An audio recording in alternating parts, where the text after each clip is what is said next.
Halo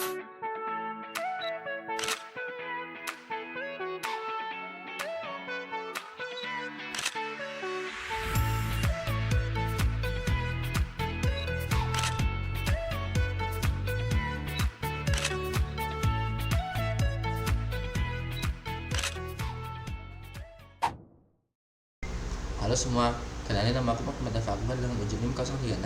Di sini, aku bakal memperkenalkan kalian semua apa itu mixing gas with gases. Pencampuran gas adalah proses penggabungan dua atau lebih gas hingga bentuk campuran homogen dan reaksi kimia antara komponennya. Dalam campuran ini, setiap gas mempertahankan sifat individualnya dan berkontribusi terhadap total tekanan campuran. Konsep ini dijelaskan oleh hukum-hukum gas seperti hukum Dalton, hukum Avogadro, dan hukum Gay-Lussac. Hukum Dalton tentang tekanan parsial menyatakan bahwa dalam campuran gas yang tidak bereaksi, total tekanan yang diberikan sama dengan jumlah dari tekanan parsial masing-masing gas individu.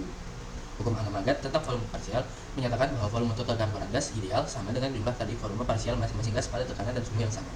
Hukum Gay-Lussac tentang kombinasi volume menyatakan bahwa ketika gas bereaksi bersama pada suhu dan tekanan konstan, volume gas, reaktan, dan produk berbanding sebagai bilangan bulat sederhana. Meskipun hukum ini terutama berkaitan dengan reaksi kimia, prinsipnya membantu dalam memahami bagaimana volume gas berinteraksi dalam campuran. Wah, menarik banget ya informasi sebelumnya. Halo semuanya, kenalin nama aku Zahra Maharani dengan ujung NIM 010. Di sini aku bakal menjelasin tentang aplikasi micromixer. Jadi, aplikasi micromixer itu dibagi menjadi 3 bagian. Yang pertama ada mikromesin dan sistem mikrofluida. Jadi, alat ini memungkinkan pencampuran gas dalam skala kecil. Kemudian, alat ini penting dalam berbagai aplikasi mikrofluida seperti sensor gas, akuator mikro, dan juga mikropompa. Dan yang kedua ada teknologi energi dan bahan bakar alternatif. Jadi mikromixer dapat diaplikasikan dengan sistem pembangkit energi berbasis gas seperti sel bahan bakar hidrogen dan pembakar mikro. Dengan pencampuran gas, bahan bakar, dan oksidator dalam skala mikro, efisiensi pembakaran dapat ditingkatkan dan dapat mengurangi emisi gas buang. Dan yang terakhir, yang ketiga ada industri manufaktur. Dalam proses manufaktur semikonduktor, pencampuran gas dalam ruang hampa sangat penting untuk proses deposisi lapisan tipis. Dengan mikromixer berbasis DSMC, pencampuran gas dalam reaktor dapat ditingkatkan sehingga dapat mengoptimalkan efisiensi energi dan juga mengurangi limbah bahan kimia. Oke, terima kasih Zahra atas pemaparan materinya. Sebelumnya perkenalin nama aku Ki Agus Muhammad Ismail Aditya dari Teknik Kimia 2023 dengan ujung NIM 102. Di sini aku akan membahas desain mixing gas with gas. Desain ini sangat bergantung pada aplikasi spesifik, sifat gas, dan efisiensi. Dengan memilih metode yang tepat, proses dapat optimal, hemat energi, dan menghasilkan campuran yang homogen. Desain ini mempertimbangkan beberapa faktor seperti laju aliran gas, tekanan dan suhu, jenis dan karakteristik gas, serta homogenitas campuran. Lalu terdapat juga beberapa metode utama dalam desain ini, seperti diffusion mixing yang mengandalkan pergerakan molekul gas dari konsentrasi tinggi ke rendah. Ada turbulent mixing yang menggunakan turbulensi aliran gas untuk meningkatkan campuran. Jet mixing yang memanfaatkan injeksi gas berkecepatan tinggi ke dalam aliran gas lainnya untuk menghasilkan efek turbulensi yang kuat. Lalu ada juga mechanical mixing yang menggunakan perangkat fisik seperti kipas, rotor, atau diffuser untuk mencampur gas. Dan yang terakhir itu ada static mixing yang memanfaatkan perangkat statis dalam pipa yang menciptakan aliran berputar atau turbulen tanpa bagian yang bergerak. Oke, kita akan lanjut ke prinsip kerja MN Plus Electronic Gas Mixer. Gas yang masuk pertama kali melewati pemantau tekanan inlet. Jika tekanan terlalu tinggi atau terlalu rendah, sensor tekanan akan mendeteksi ketidaksesuaian dan memicu alarm. Untuk memastikan kinerja yang optimal, tekanan inlet gas itu harus setara. Sistem equalizing tekanan dengan download pressure regulator digunakan untuk menyesuaikan dan menyamakan tekanan. Gas mengalir melalui katup pencampur utama yaitu gas proportional valve. Gas melewati panfire yang berbeda, sementara piston bergerak untuk membuka dan menutup jalur gas. Saat piston bergeser, aliran satu gas meningkat sementara gas lainnya berkurang secara proporsional, menghasilkan campuran yang tepat. Dengan mekanisme pengaturan mekanis pada katup, rasio pencampuran itu tetap stabil dalam jangka panjang tanpa perlu penyesuaian ulang. Dengan inovasi terbaru, penyesuaian rasio pencampuran kini dilakukan dengan motor listrik kecil untuk akurasi lebih tinggi dan respon cepat dalam 3 detik. Pengguna dapat mengatur campuran gas melalui layar sentuh opsional atau antarmuka analog 4-20 mA. Perangkat juga dapat dikendalikan secara terpusat melalui PLC atau PC untuk integrasi dengan sistem otomatis industri. Wah, info sebelumnya sangat menarik dan keren banget ya.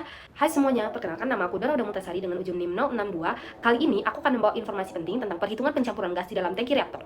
Yuk kita bahas bareng-bareng. Ada sebuah tangki reaktor berbentuk silinder yang memiliki tinggi 3 kali diameter tangki.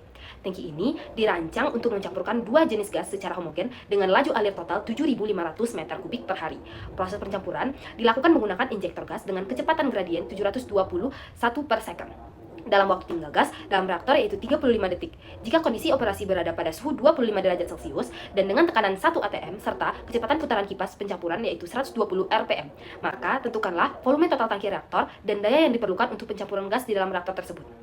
Pertama-tama kita akan cari dulu volume total tangki dengan rumus waktu tinggal hidrolik, yaitu rumus waktu tinggal hidrolik sama dengan volume dibagi dengan debit aliran. Selanjutnya kita akan mensubstitusikan angka yang telah diketahui ke dalam rumus tersebut dan didapatkan hasil volume total tangki sebesar 3,038 meter kubik atau sama dengan 3,04 meter kubik.